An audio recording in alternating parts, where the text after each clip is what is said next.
I've always been passionate about connecting with the people in my community, getting to know folks and their stories. As people of color, we share the same stories of being surveilled and oppressed by police, by an unjust system.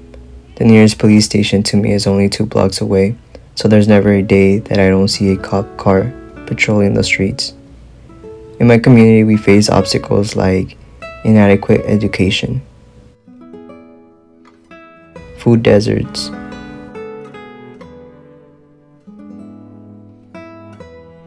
displacement, poverty, and incarceration, just to name a few.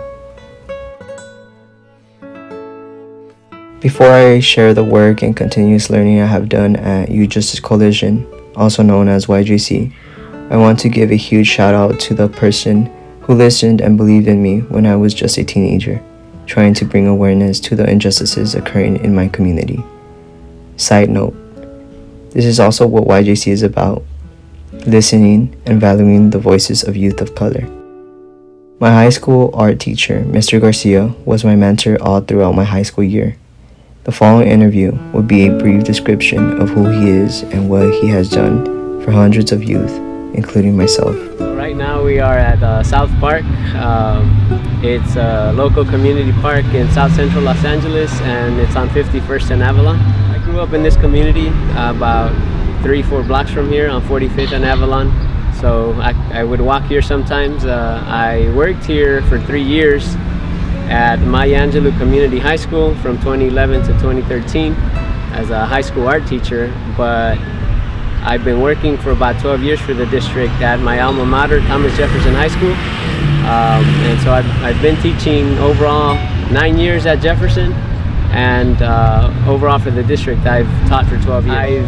I've considered myself an artist since I was about 20 years old, and I started developing my work through the Day of the Dead culture, and so some of my earlier work focused on Day of the Dead, and so slowly but surely I've developed that work from Dia de los Muertos to now recognizing the familial and cultural knowledge of the students in our communities, as well as reflecting the social barriers that exist for communities of color. In modern times, right, with our current president, I do push the idea of using creativity as a form of resistance, right? So telling our narratives, right, through our own perspectives and not through the Eurocentric perspectives that we're taught in history books. And so I go into a deep analysis of history, knowledge, and the culture that exists outside of our classrooms. When I began my work with YJC, one of the first things that stood out to me, besides their movements and commitment to empower youth and families of color, was the space and the incredible artwork all throughout the building. Through graffiti, folks made their statements, their presence, and left a message to those who viewed it. This art form of expressing oneself is very powerful to me. It reminds me of when I was a child and I had family members who always did amazing graffiti. Different colors, shapes, styles, and techniques going into their pieces was just mesmerizing. Graffiti became special to me growing up because a lot of my family members got incarcerated and I had lost access to seeing them, but not their art. I once heard that graffiti culture is where people express themselves, showing the true entity of their hearts. So for me, I kept close the hearts of my incarcerated family members. Despite it being an illegal activity, throughout South Central there is graffiti in every corner of a street. In most cases, you can see it on the side of markets and liquors. If I'm being honest, those are the parts of my community that I like to look at the most. YJC's building is called the Chuco's Justice Center, and I could look at it all day, every day. The first drawings on walls appeared in caves thousands of years ago. Later, the ancient Romans and Greeks wrote their names and protest poems on buildings. Now we live in a time where rules and regulations prohibit most street art. However, South Central and Chuco's embrace all forms of art, and I really appreciate that. I know other youth in the community do too. YJC has always fought for the youth in the community. Against who, you might be wondering? were against the youth justice system. They held me at gunpoint all because I'm brown and I'm wearing a white tee and fit the profile of whoever they were looking for. I've been locked up. I know the pain and violence that police and the justice system inflict on people who look like me. I was forced to adapt in this broken system that criminalizes and cages youth for making a mistake. I have always felt and said that the police don't serve and protect us, but instead search and hunt for their next victim to put behind bars. Therefore, black and brown youth are extremely vulnerable when it comes to having contact with the police. If youth don't know their rights, which in most cases they don't, they can get taken advantage of by police.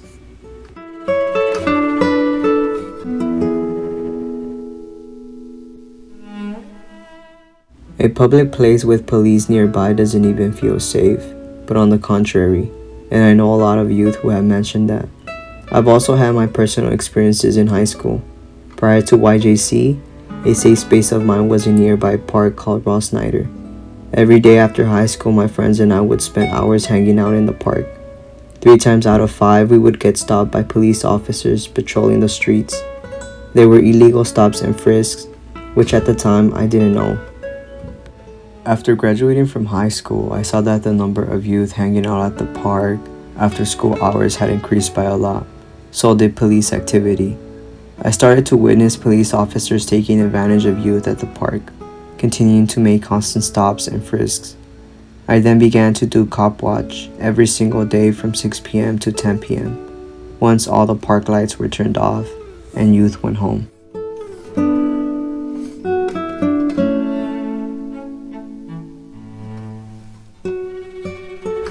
I knew there were going to be a lot of things I was going to learn based on conversations I heard about transformative justice, peace building, and events for youth.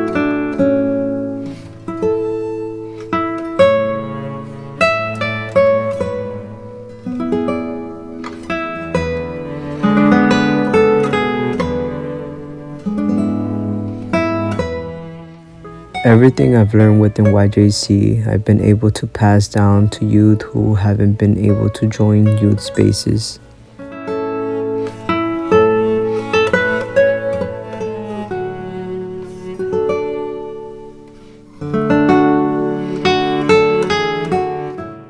By doing this, I've improved my speaking and outreach skills through consistent engagement in youth spaces. Slowly but surely, I was able to facilitate a Lobos monthly retreat meeting, which I was honestly terrified about.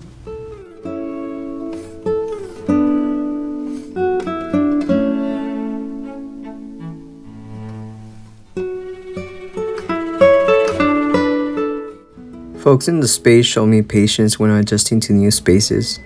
They became my mentors throughout the months and always encouraged me to push beyond my comfort zone.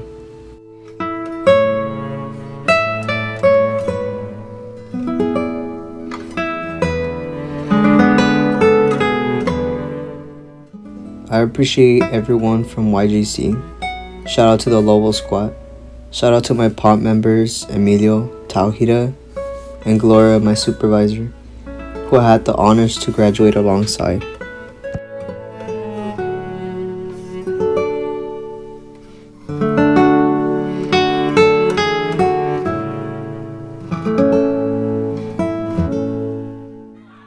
Benitez.